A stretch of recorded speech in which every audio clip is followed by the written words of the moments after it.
Es día 20 de julio, amigos queridos de Televicentro. Aquí inician las emisiones de El Comercio TV en la mañana. Dieguita Jácome, buenos días. ¿Qué tal, mi querido Robert? Amigos televidentes, muy buenos días. Gracias por acompañarnos en una nueva jornada informativa.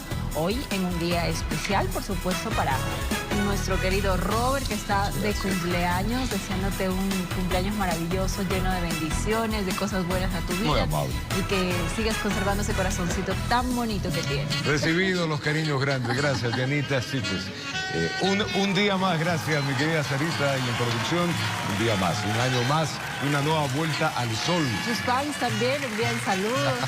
Gracias, Me quieren Dianita. muchísimo. Gracias. Y para mí es un placer, un gusto, por supuesto, crecer y, por supuesto, emprender este gran proyecto como es TVC con sus informativos al lado tuyo. Siempre es un placer que tengan con una personalidad tan bien puesta, con ese carisma que tiene y ese corazón gigante. Gracias, Dianita. A ustedes me voy a agradecerles mucho. Pues una vuelta al sol y hacerlo con ustedes es realmente maravilloso. Gracias, tus palabras, Dianita. Veamos cómo nos separa el día. ¿Te parece? Vamos a ver los titulares del diario El Comercio. Aquí llegó ya en su edición impresa. Dice: paz carcelaria no se concreta. Europa a fuego lento. Es terrible, ¿no? Ecuatorianos cuentan sus experiencias con la ola de calor que se vive allá. Bolívar quiere ser potencia de la naranja. El plan de provisión de medicinas no surte efecto en las ciudades pequeñas. Estos son los títulos más importantes que tiene el diario El Comercio. Edición impresa, usted lo puede pedir ya en todo el país. Arrancamos ya de inmediato con las noticias de lo que está sucediendo en nuestro país. Amigos televidentes, los 18 días de paro también serán investigados por la Asamblea Nacional. El proceso lo llevará a la comisión que recomendó las amnistías para los dirigentes sociales de octubre del 2019. Le contamos. La Comisión de Garantías Constitucionales, que en el mes de marzo recomendó amnistías a los líderes sociales de las protestas de octubre de 2019, ahora investigará los hechos ocurridos durante los últimos 18 días de paralización. Y los hechos ocasionados en estas movilizaciones deben ser investigadas, pero también si hay o se encuentran excesos o violación a los derechos humanos, también deben ser sancionados. La investigación arrancará este miércoles, pero desde la bancada oficialista se cuestiona que sea la Comisión de Garantías Constitucionales la que lleve este proceso. Como la comisión que preside un asambleísta que estuvo movilizando durante la paralización de organizaciones civiles a ciudadanos a las afueras de la casa de una legisladora puede ser transparente. Así que aquí el asambleísta Fernando Cabascanco, presidente de esta comisión, no tiene ninguna garantía de ser transparente dentro del proceso. Representantes del Frente Popular respaldan la investigación para que se esclarezcan las acusaciones que ha hecho el gobierno. Al pretender insinuar que dentro de las movilizaciones han estado grupos irregulares para con esto condenar la protesta social. Pero los legisladores del partido al que pertenece el presidente de la República insisten en que la investigación debe ser imparcial. Aquí lo que están buscando muchos actores violentos es la impunidad nuevamente y no podemos permitir la impunidad. No podemos endosarles los muertos a la Policía Nacional, ni al Ejército, ni a las Fuerzas Armadas cuando todavía no existe una investigación. La Fiscalía lleva otro proceso de indagación por el mismo tema, mientras que en la Asamblea también existen legisladores que anuncian presentar en los próximos días denuncias de juicios políticos contra los ministros del Interior y de Defensa, informó Valeria Navarro. Las mesas de diálogo que llevan adelante el gobierno nacional con el sector indígena se reinstalan este próximo 26 de julio.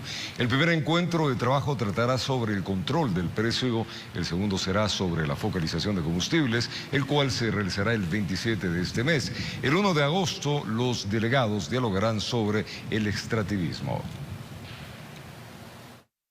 La mesa sobre precios de especulación, que este es un tema sensible para el Ecuador, vamos a iniciar el día martes 26. Esperamos en ese tiempo que podamos dar un poco de alivio a la gente que en estos momentos hemos ido a una movilización, pero sin embargo no se ve como los resultados concretos sobre el incremento del precio de los productos de primera necesidad. Hay un decreto, el decreto 452, para el control de precios, pero no hay la referencia sobre qué precios hay que controlarla. Eso inmediatamente necesitamos trabajar en la mesa. El segundo debate sobre la ley de comunicación se suspendió este jueves. Al Pleno, llegando dos propuestas, un informe de mayoría que propone una nueva ley y uno de minoría que plantea una reforma a la normativa existente. Ambas difieren en temas de regulación y frecuencias. Este jueves el Pleno de la Asamblea Nacional deberá debatir sobre los dos informes que se han presentado sobre la ley de comunicación. Entre los cambios sustanciales está el tema de la regulación a los medios. El informe de mayoría indica que los profesionales de la comunicación no deben ser condenados penalmente en el ejercicio de su trabajo. Lo que existe es la corregulación y la institución se va a mantener como consejo, pero su integración va a ser completamente distinta. Vamos a tener justamente a representantes más de la sociedad civil dentro del proceso que el gobierno nacional, recordando de que antes era simplemente el presidente de la República quien señalaba al medio que le resultaba incómodo y al final del día después de eso terminaban censurados los periodistas o los medios. Mientras que el informe de minoría respaldado por el correísmo en su artículo 12 señala que habrá lugar a responsabilidad ulterior de los medios de comunicación en el ámbito civil o de otra índole. A pesar de que el texto señale lo anunciado, el correísmo indica que no es un intento de judicializar. Nos parece que la figura de la Defensoría de Audiencias puede servir como un mediador en caso de eventuales conflictos que se den entre las audiencias y los medios de comunicación, precisamente para no llegar a la judicialización. Este es el mecanismo que nosotros creemos apropiado y adicionalmente sería también el tema de la capacitación a cargo, en este caso, del Consejo de Regulación de la Comunicación. Otra de las diferencias es que el texto de mayoría no cuenta con un capítulo que haga referencia al espectro radioeléctrico. No estamos de acuerdo de que se excluya de la ley de comunicación el tema de frecuencias. Aunque el artículo 9, letra F del informe de mayoría, sí haga referencia a los porcentajes de las frecuencias, señalando que sea el 34% para los medios comunitarios, el 33% para los medios públicos y otro 33% para los medios privados. Es que se garantiza mayor porcentaje en las radiofrecuencias justamente para los pueblos, nacionalidades y comunidades, que es un punto importante que han venido siendo justamente parte de las luchas históricas de la CONAIE. Informó Valeria Navarro. Y nada está dicho en la Asamblea Nacional. Los cabildeos por designar a quienes ocuparán las vicepresidencias continúan. El jueves se deberá elegir a dichas autoridades. Aún no hay nada concreto para ocupar las vicepresidencias de la Asamblea Nacional. Los cabildeos continúan y día a día se modifican los nombres que podrían alcanzar esas dignidades. Ya son los votos los que mandan, matemáticamente hablando, y serán ya las fuerzas políticas las que se pongan de acuerdo. Los asambleístas rebeldes de Pachacutic han remitido una terna a la bancada correísta en la que no está incluida Mireya Pazmiño, que en un inicio figuró como una opción, pues el que ella se postule a una de las vicepresidencias sería perder la titularidad en la Comisión de Régimen Económico. Hemos hecho llegar una opción, una terna, que está compuesta por el compañero Mario Ruiz, la compañera Patricia Sánchez y el compañero Peter Calo, que sería la opción para que se escoja el primer vicepresidente, sobre el cual ya había un acuerdo con el Partido Social Cristiano y con UNES. El Partido Social Cristiano, por su parte, insiste en que no apelará a las vicepresidencias, pero sí demandará un espacio en el Consejo de Administración Legislativa, aunque no se concretan los nombres. Evidentemente, como no está vacante en este momento una vocalía en el CAL, debería producirse la renuncia de alguno de los vocales para que en tal virtud pueda el Partido Social Cristiano optar por una vocalía, no por una vicepresidencia. Las vocalías que podrían moverse en el Consejo de Administración Legislativa son la de UNES por Ronnie Aliaga, la de Izquierda Democrática de Johanna Moreira o la de los rebeldes de Pachacutic representada por Darwin Pereira. El correísmo aún no oficializa los nombres, siendo ellos quienes lideran este proceso. Ningún acuerdo en este momento es posible sin nosotros. Por eso nosotros vamos a agotar el esfuerzo para mantener la unidad de las acciones. La nueva mayoría de la Asamblea Nacional, conformada por UNES, el Partido Social Cristiano, parte de Izquierda Democrática y Pachacutic, mueven sus piezas sigilosamente para ocupar los espacios del poder en la Asamblea Nacional, informó Valeria Navarro. La designación del superintendente de bancos podría volver a cero una vez que el único de la terna, Raúl González, no logró los votos suficientes para ocupar este cargo, ni tampoco para ser descalificado. El Consejo de Participación Ciudadana y Control Social analiza la posibilidad de solicitar al Ejecutivo otros nombres. Alrededor de 4 horas le tomó a Raúl González sustentar su plan de trabajo frente al Pleno del Consejo de Participación Ciudadana y Control Social. Inclusión y educación financiera, para que la ciudadanía de alguna manera conozca y no caigan las estructuras piramidales, la captación ilegal de dinero. Pero al final, la suerte no le acompañó, registrándose 3 votos a favor para que sea designado como superintendente de bancos de David Rosero, Sofía Almeida y Juan Javier Dávalos. 3 abstenciones del presidente Hernán Ulloa, Francisco Bravo e Isabel Estupiñán. La vicepresidenta María Fernanda Rivadeneira, en contra. Existe algún vacío en el conocimiento, en el marco normativo aplicable y vigente con relación a las funciones de la superintendencia de bancos. Ocurrió en medio del malestar de la minoría. En este momento vamos a tener por los próximos meses una superintendenta de bancos encargada de la encargada. González era el segundo de la terna enviada por el Ejecutivo. La primera, Rosa Matilde Guerrero, fue descalificada por una impugnación ciudadana. La tercera, Doris Padilla, no cumplió con los requisitos. De que si el correísmo me apoyó o no, debe de preguntarle a esa bancada. Yo soy netamente técnico. Al no existir los votos de apoyo suficientes ni tampoco para su descalificación, el nombramiento estaría en el limbo y todo podría volver a cero. Como la normativa indica que tenemos 24 horas para poder resolver, lo que he hecho de conformidad con el reglamento es darnos un receso, habiendo sido declarada permanente la sesión, dentro del término de un día, pueda el Consejo de Participación Ciudadana reunirse para poder tomar nuevas mociones de resolución y las votaciones correspondientes. Pero ya se adelantan, analizando la posibilidad de pedir una nueva terna al Ejecutivo, informó Héctor Romero. Y el Procurador General del Estado, Íñigo Salvador, brindó un resumen de las acciones que ha emprendido la institución que preside como un logro. Mencionó el haber incorporado un nuevo modelo de gestión. Mencionó que seguirá al frente de la Procuraduría hasta ser legalmente reemplazado. A propósito de la culminación de sus actividades profesionales al frente de la Procuraduría General del Estado, misma que finaliza el 31 de julio, Íñigo Salvador se refirió a las actividades que ha desarrollado al interior de la institución. En estos 4 años se ha puesto en ejecución el nuevo modelo de gestión de la Procuraduría General del Estado, fundamentalmente preventiva, es decir, evitar que el Estado tenga que ser llevado a litigios tanto a nivel interno como a nivel internacional. También mencionó que en los casos en los que le ha tocado a la Procuraduría intervenir en estos años han sido de alta relevancia política. El caso Sobornos, los casos de Petroecuador que involucran a altos funcionarios del gobierno del señor Correa, el propio caso Singue y muchos otros, el caso Comecheques, el caso del ingeniero Alexei Mosquera. Con toda la carga de lo que significa la asesoría para con el Estado, señaló que a pesar que sus funciones concluyen este 31 de julio, continuará al frente de la institución hasta que sea legalmente reemplazado. Yo podría muy bien el 31 de julio simplemente decirle al Consejo de Participación Ciudadana, al presidente del Consejo, decirle, ha concluido mi periodo, me voy.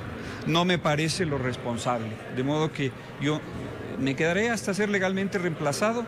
No tengo mayor idea de cómo avanza ese proceso en el Consejo, pero es claro que hasta el 31 de julio no habrá un nuevo Procurador General del Estado designado y posesionado, de modo que yo voy a seguir en funciones prorrogadas hasta que sea legalmente reemplazado. Con el trabajo ejecutado se informó además que se han recuperado dineros producto de la corrupción, aunque en su mayoría en tribunales nacionales, siendo el monto real de todo lo reembolsado alrededor de $4 millones. Informó Javier Rosero. Portas de arrancar un nuevo proceso electoral rumbo a comicios de 2023, autoridades electorales junto a partidos políticos suscribieron un acuerdo para que las campañas sean transparentes, gocen de respeto, libres de violencia política y de género. A pocos días de que los partidos políticos arranquen las elecciones primarias internas, a fin de ir perfilando candidatos rumbo a las elecciones seccionales de febrero del 2023, el Consejo Nacional Electoral, junto a varios partidos, suscribieron un acuerdo nacional por una democracia sin violencia. Que se comprometen a llevar adelante una campaña electoral de respeto y de combate a la desinformación. Esto en el marco de lo que establece el Código de la Democracia en torno a la paridad de género y que fue aprobado durante las reformas en diciembre del 2019. Hoy la participación del 30% de mujeres para el encabezamiento de listas y de al menos 25% de jóvenes para la integración de candidaturas es una realidad. Es ahora el momento en que hagan de este país una tierra fructífera de mejores ideas y proyectos. En este marco, las autoridades electorales aseguraron que la institución ha realizado los esfuerzos necesarios para garantizar los derechos políticos de todos los actores, sobre todo de aquellos grupos vulnerables. Es así que clausuraron la cruzada Sin ti no hay democracia, una campaña que recorrió varias provincias del país. Que ha buscado incentivar la participación de las mujeres y jóvenes en las elecciones seccionales del próximo 5 de febrero del 2023. Para que esto no quede en letra muerta, la presidenta del CNE, Diana Tamaint, hizo un exhorto a los partidos políticos. Que cumplan a cabalidad el mandato legal sobre los recursos que reciben del Estado, que deberán destinar a la formación política de sus adherentes y afiliados, con énfasis a los grupos de atención prioritaria, mujeres y jóvenes. Finalmente recordó que el Código de la Democracia también sanciona la violencia política de género con multas económicas e incluso pérdida de derechos políticos. En Quito informó Adriana Rojas. Y el economista Nicolás Lapenti Carrión presentó este martes su candidatura a la prefectura del Guayas bajo el nuevo movimiento Pueblo, Igualdad y Democracia, lista 4, que también auspiciará la campaña del exministro del Deporte y exgobernador del Guayas, José Francisco Ceballos, a la alcaldía de Milagro. Nico Lapenti Carrión fue legislador nacional en 2 ocasiones y prefecto de la provincia del Guayas durante 4 periodos consecutivos, de 1992 al 2009. Y al retornar, el gobierno anunció que pagará 20 millones.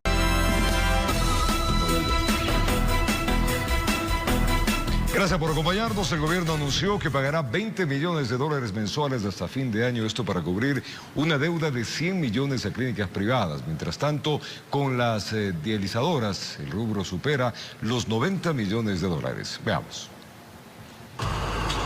Limitaciones en la salud pública dispararon la demanda de derivaciones y también la deuda que, según el gremio de las clínicas privadas, supera los 115 millones de dólares. Pero el gobierno advierte que ya tiene el presupuesto para saldar. 20 millones mensuales adicionales, de tal suerte que en 5 meses podamos saldar una deuda de alrededor de 100 millones de dólares. No va a alcanzar, señor ministro de Salud, señor presidente. Ahora que es un oxígeno, que es medio vaso de agua, en vez de mandar la galonera. Creen que los tiempos de las auditorías y una exigencia de contribuciones para que fluyan los pagos también agrava el cuadro. Un 60-70% de todo ese planillaje que están en las diferentes oficinas para venderte la facilidad por debajo de la mesa te van pidiendo 5, 10, 15%. Nosotros recibimos más de 300 correos al día por pacientes pendientes. Incluso llegan a estar hasta más de 2 meses esperando una cama o un cupo. En su compromiso, Salud informó, hay plata para pagar a todos, incluyendo el pago obligatorio a las dializadoras. Pero solo a las dializadoras les deben 90 millones de dólares. A nivel nacional hay 19.000 pacientes. Y una de las preocupaciones es que de repente los prestadores externos ya no tengan la posibilidad de continuar dando el tratamiento a los pacientes. Una asignación presupuestaria para el tema de la salud. Una asignación presupuestaria que realmente se respete. De hecho, afirman, tienen 3 meses esperando los medicamentos en el IES y el sistema de salud pública. Con cámara de Daniel Druet, informó Jorge Escobar. Y el Instituto Ecuatoriano de Seguridad Social suspendió el servicio del call center para agendar citas médicas, y esto debido a un inconveniente de pago, lo que ha generado malestar en la ciudadanía. Y aunque la entidad ha recomendado tomar turnos por la página web, los usuarios tampoco lo han podido hacer. Vean el problema que enfrenta.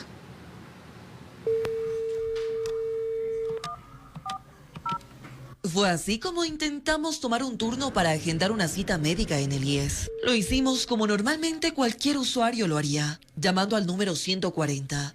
Pero esta fue la respuesta. Estimado usuario, le informamos que el servicio ha sido suspendido. Sí, tal como lo escuchó, este servicio está suspendido. Es así que salimos a las calles, a los exteriores de los hospitales del IES, a conversar con los afiliados y todos muestran su molestia y preocupación, porque no pueden obtener citas en el seguro a través de llamadas telefónicas. Deberían agilitar esos trámites, porque en verdad, yo también quise sacar citas médicas y no he podido. Hay mucha gente que está necesitada de atención y no dan turnos, y peor ahora sin el call center. Sin embargo, que se haya suspendido este servicio tiene una razón. Así explica el director del Seguro de Salud del IES, Daniel Rodríguez. Tenemos un pago pendiente por servicio de alrededor de 3.800.000 que tiene que generarse mediante un convenio de pago. Deuda que, según Rodríguez, nada tiene que ver con actual administración, pues desde años atrás se tenían estos inconvenientes, afirma. Es un problema que viene ya un largo tiempo, 3 años, como le digo, y lo que estamos haciendo es solucionando, y la cosa se va a solucionar lo más rápido posible. Y si bien las autoridades informaron que mientras esté suspendido el call center, se puede acceder a una cita médica a través de la página web del IES, lo intentamos. Ingresamos a una cuenta, seleccionamos la provincia, el sector y la especialidad. Primero seleccionamos medicina general, pero fue imposible acceder a un turno. Y menos aún, cuando intentamos agendar una cita con un especialista en ginecología. Es así que se comprobó una vez más el malestar de la ciudadanía. Sé que hayan tenido algunos problemas si es que estábamos sin servicio de call center y todo el mundo se volcó al uso del agendamiento vía web. Seguramente va a tener algunos problemas por saturación del mismo, ¿no? Lo cierto es que, según la autoridad del IES, este inconveniente se solucionará durante los próximos días, pues ya se han dado todos los pasos legales, incluyendo un proceso de mediación para cancelar los haberes adeudados. Informó Ismenia Solórzano. El Instituto Nacional de Estadísticas y Censos dio a conocer que el Ecuador alcanzó la cifra de 18 millones de personas de acuerdo a las proyecciones de población. Los datos precisos sobre la realidad de nuestro país serán pormenorizados en el censo que se iniciará en el próximo mes de octubre. Ecuador superó los 18 millones de habitantes según las estimaciones realizadas por el Instituto Nacional de Estadísticas y Censos. Ahora bien, esta cifra no incluye exclusivamente a personas nacidas en el país. Dentro de esta cifra de los 18 millones, también se contemplan, por ejemplo, los hermanos venezolanos, colombianos, americanos, en fin. Son todas las personas que viven en el territorio nacional. Demográficamente, Ecuador se caracteriza por ser un país joven con un nivel relativamente bajo de crecimiento poblacional. De hecho, nos tomó aproximadamente 4 años superar los 17 millones. Para el 2025 ya es como vamos a ir creciendo cada vez a un ritmo menor.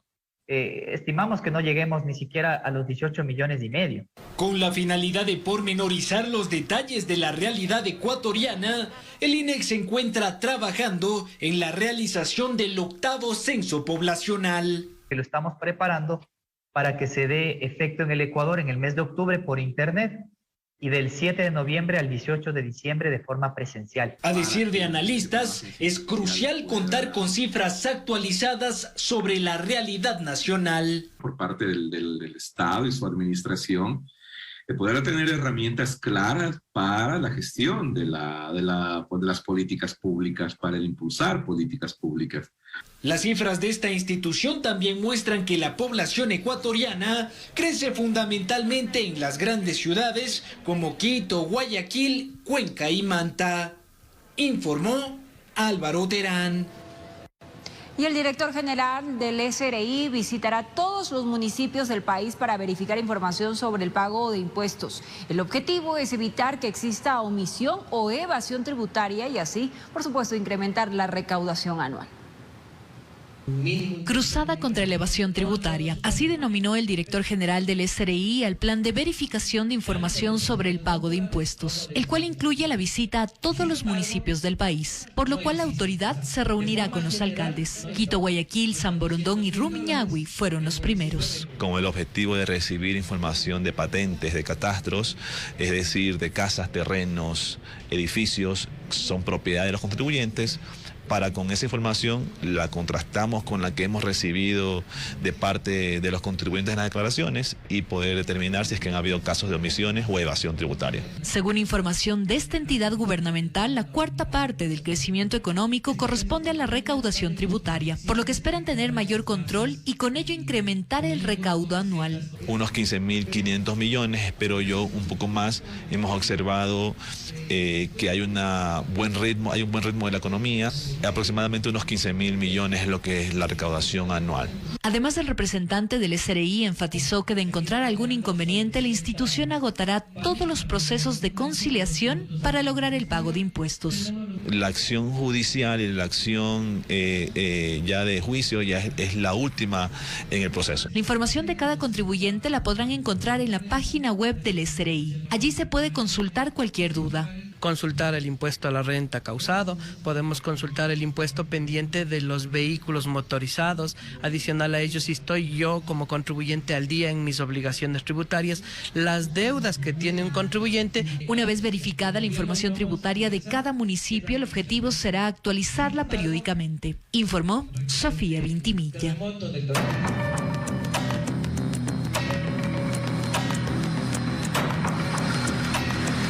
El Ministerio de Salud confirma el segundo caso positivo de viruela del mono en nuestro país. Se trata de un paciente de sexo masculino que vive en Quito y que permanece bajo vigilancia en su domicilio. Las autoridades descartan una transmisión comunitaria. Nuevamente la viruela del mono pone en alerta al país, pues esta vez las autoridades confirmaron el segundo caso a nivel nacional. Se trata de un paciente de 27 años que reside en Quito y que recibió tratamiento en un hospital de la capital. Que fue captado en el hospital Eugenio Espejo, en la ciudad de Quito. Inició los síntomas el 14 de julio. Tuvo como antecedentes un viaje a la ciudad de Guayaquil. Y es que sí, según el ministro de Salud, este paciente se habría contagiado de la viruela del mono, luego de estar en contacto con turistas extranjeros en Guayaquil. Viajeros que habían llegado a la ciudad, de tal manera que descartamos que sea una transmisión comunitaria. No tiene relación con el primer caso, no hay contactos con el primer caso, que ya está de alta epidemiológica, así con todos los contactos. Por este caso positivo, se encuentran 4 personas bajo un cerco epidemiológico y según Ruales, ninguno ha presentado síntomas, a diferencia del contagiado. Es un paciente que presentó los signos más típicos al principio, es decir, vesículas que se transforman en pústulas en las palmas de las manos y en los pies, que luego se diseminan al cuerpo, con erupciones cutáneas en el cuerpo, escalofríos, dolores. Los estudios epidemiológicos del Ministerio de Salud determinan que la viruela del mono no es de transmisión comunitaria, informó Ismenia Solórzano. Y el gobierno nacional evaluó la situación epidemiológica que vive el país en torno al rebrote de casos de COVID en varias provincias. Según las autoridades, se analiza la posibilidad de fortalecer el esquema de vacunación. Con ello se pretende que la mayor parte de la población reciba la tercera dosis hasta fines de septiembre. Es ante el actual rebrote de casos de coronavirus que enfrenta el país que las autoridades de gobierno analizan medidas. Una de ellas, reforzar el esquema de vacunación. Es decir, que ya no sean únicamente 2 dosis las que se apliquen a los ciudadanos, sino 3. Vamos a comenzar ahora con el proceso de solicitud del carnet de vacunación, que ya no va a constar de las 2 dosis, sino va a ser la tercera, el primer refuerzo. Es así que el gobierno se propone como fecha que hasta el 30 de septiembre la mayor parte de la población se haya colocado las terceras dosis. Pero para ello se impulsará una campaña que busca apoyo con estos grupos. Estamos hablando del sector educativo, de la policía, del Ejército Nacional, de la Cruz Roja, los bomberos. El Ministerio de Salud está delineando una serie de proyectos en relación a aumentar los sitios de vacunación. Y si de aumento de contagios hablamos, las provincias de la costa, del oriente, de la sierra, especialmente Quito, son las más afectadas. Pese a ello, las medidas adoptadas por el COE Nacional se mantienen. El uso de mascarilla en espacios cerrados continuará siendo obligatorio para el caso de centros de salud, hospitales y establecimientos de salud. El uso de mascarilla en espacios cerrados y abiertos será obligatorio para personas que presenten sintomatología respiratoria. Se recomienda utilizar mascarilla en lugares cerrados y en espacios abiertos en los que no se pueda garantizar el distanciamiento físico como eventos masivos. Las autoridades recalcaron que pese al aumento de casos, no hay un número proporcional de defunciones. La vacunación con una dosis de refuerzo reduce el riesgo de fallecimiento al 95%. Además, en torno a camas de cuidados intensivos y camas de hospitalización, tanto en el ámbito público como privado, la situación es estable, pero el aumento de casos obliga a reforzar un programa de vacunación. Informó Ismenia Solórzano. Y al retornar vamos... Y durante este martes la cifra de asesinados en la cárcel de Santo Domingo fue corregida. En total no fueron 13 los fallecidos, sino 12. Y en ese sentido también se indicaron que 7 reos habrían escapado. Un día después de la matanza ocurrida en la cárcel número 1 de Santo Domingo de los Áchilas, el número de fallecidos fue corregido por las autoridades. Confirmaron que ya no son 13, sino 12 los que murieron al interior del centro carcelario. 12 fallecidos y 12 heridos. Según el Ministerio del Interior, el dato anterior obedeció a una apreciación preliminar. En ese mismo sentido, todavía se continúa con la confirmación de las identidades de los asesinados. Estamos verificando cuáles son las identidades de las víctimas, sus nacionalidades, y de hecho estamos coordinando con los cuerpos consulares diplomáticos pertinentes. Bajo control la prisión, se conoce que también existieron fugas el pasado día lunes. Eventualmente, hasta este momento, tenemos la información de 7 personas que se han evadido del centro de privación de libertad. Pero a pesar que inteligencia penitenciaria no habría descubierto con anticipación lo que sucedería, el miedo de una matanza, según familiares de los reos, era un secreto que corría por los pasillos e incluso llegaba fuera de la prisión. Siempre me decía, a veces incluso cuando teníamos discusión, me decía, mami, no peleemos, dice que yo siento que nos van a matar aquí adentro, no peleemos, yo no me quiero morir así. Según los propios privados de libertad, uno de los factores que atentan contra su seguridad serían los traslados. De hecho, así lo expresan en carteles al frente de la prisión. Sin embargo, las autoridades tienen una lógica distinta. Indican que los traslados en su mayoría tienen que ver con alertas que reciben, mismas que ayudan a la seguridad de las personas al llevarlos a otros lugares. Eso nos ha permitido, digamos, un poco garantizar la vida de las personas. Estos traslados no solamente obedecen a las alertas que dejo señaladas, sino también, por ejemplo, a disposiciones judiciales y entre ellos sentencias de habeas corpus. En total, más de 1.300 traslados de privados de libertad se han registrado en lo que va del año. Informó Javier Rosero. Y se eleva la cifra de los niños y adolescentes que se van de sus casas y son declarados como desaparecidos por la Policía Nacional. Esto ya supera los 300 casos solo en la zona 8. Aquí un informe de este tema con recomendaciones para los padres de familia. Es un problema que en los 7 meses del año ha tenido un incremento sorprendente, y uno de los últimos casos fue el del menor de 16 años, que la semana anterior fue encontrado en Riobamba casi una semana después de haber desaparecido del exterior de un colegio del sur de Guayaquil. Estaba angustiada, como toda madre, se angustia porque hay muchos peligros. La unidad de desaparecidos, que es a cargo de la DINASED, asegura que se reportan de 5 a 10 casos diarios en la zona 8 y según los registros del 2022 se han presentado casos en edades de 14 a 17 años en un número de 229 y de 0 a 13 años 99, dando un total de 328 denuncias. De esta cifra también hay un número que se está analizando, por ejemplo, 81 son hombres y 247 mujeres. Un desgaste de recursos altísimo. Aquí tenemos un efecto boomerang, que muchas veces estas personas desaparecen los días jueves o viernes y aparecen los días lunes. De estos 328 casos, 280 ya fueron resueltos, es decir que los adolescentes regresaron a sus domicilios. Pero es una realidad que ha activado las alertas en la Policía Nacional por las cifras que se incrementan cada mes. Que huyen de sus hogares apagan teléfonos, bloquean redes sociales, entonces se pone un poco difícil la investigación. Actualmente tenemos un solo caso hasta la presente fecha que fue localizada sin vida.